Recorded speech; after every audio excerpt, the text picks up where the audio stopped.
بسم اللہ الرحمن الرحیم۔ پیارے دوستو السلام علیکم، میں استاد غلام رسول۔ آج کا موضوع ہے بکری کی ڈلیوری کے بعد کے مسائل اور ان کا علاج میں آپ کو بتاتا ہوں۔ اور ویڈیو شروع کرنے سے پہلے جو نئے دوست آئے ہیں وہ چینل کو سبسکرائب کر لیں اور لائک کا بٹن بھی دبائیں۔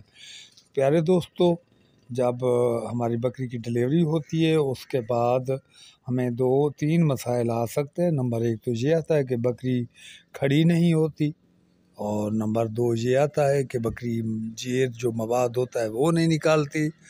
نمبر 3 یہ ہے کہ بکری کی جو ہے بلیڈنگ زیادہ بعد میں بھی جاری رہتی ہے۔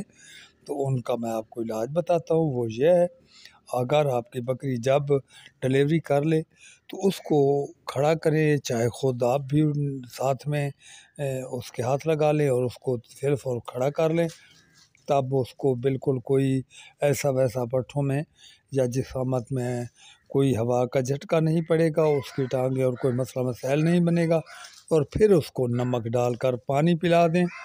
پھر جب پانی پی لے گی تو آپ کی بکری کے جو مسائل ہیں وہ پورے ہو جاتے ہیں۔ پھر ایسا ہوتا ہے کہ جو جیر ہوتی ہے اس کے بعد اوقات مسئلے کھڑے ہو جاتے ہیں، وہ نہیں نکالتی۔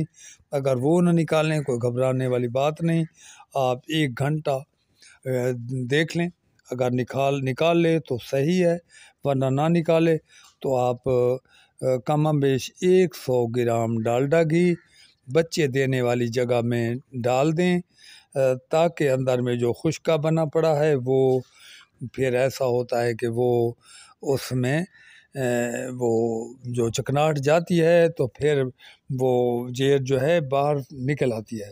اور گھی جو ہے وہ تازہ ہونا چاہیے، گرم بھی نہ ہو ٹھنڈا بھی نہ ہو، تو پھر آپ کا انشاءاللہ وہ بھی مسئلہ حل ہو جائے گا۔ اس کے بعد اپنی بکری کو پہلی خوراک جو دینی ہے، آپ نے تازی روٹی ہو، اس میں 15-20 گرام گھی ہو اور 15-20 گرام چینی ہو، اور اس کے علاوہ آدھا چمچ زیرہ ہو، وہ اس کو چوری سی بنا کر دے دینی ہے۔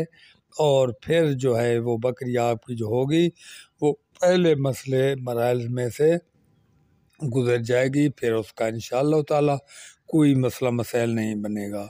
تو پیارے دوستو، آج کے لیے اتنا ہی۔ اب میں اجازت چاہتا ہوں۔ اللہ حافظ و ناصر۔